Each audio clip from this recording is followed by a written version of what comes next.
You have meddled with the primal forces of nature, Mr. Beale, and I won't have it. Is that clear?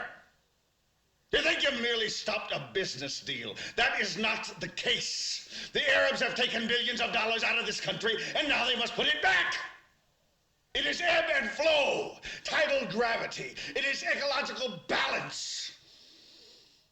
You are an old man who thinks in terms of nations and peoples. There are no nations. There are no peoples. There are no Russians. There are no Arabs. There are no third worlds. There is no West. There is only one holistic system of systems.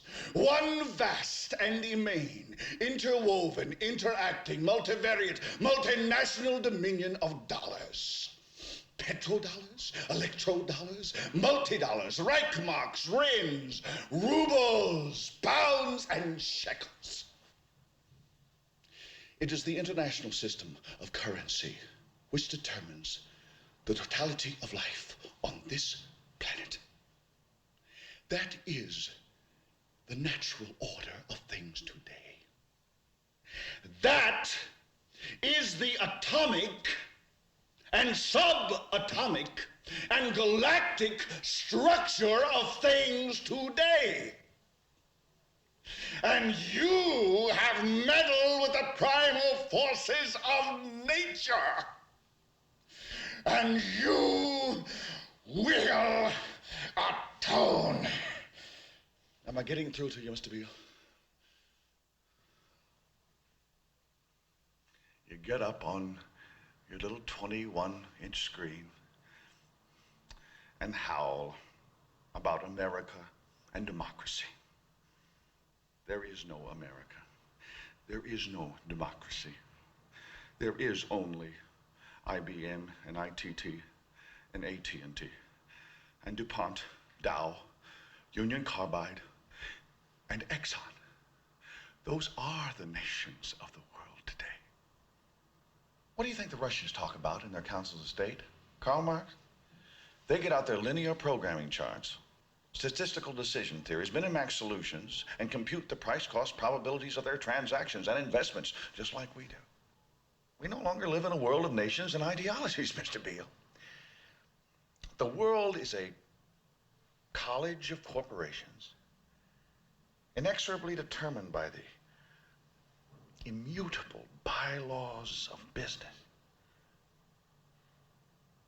The world is a business, Mr. Beale.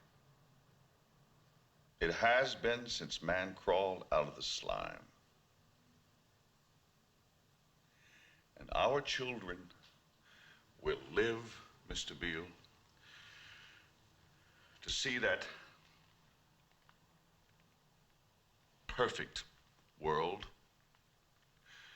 in which there's no war or famine, oppression or brutality. One vast and ecumenical holding company for whom all men will work to serve a common profit, in which all men will hold a share of stock, all necessities provided, all anxieties tranquilized, all boredom amused.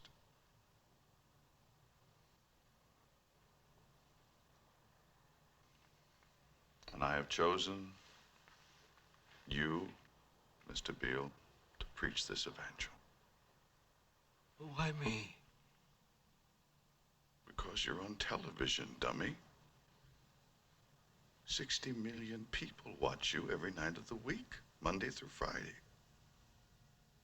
I have seen the face of God. You just might be right, Mr. Beale.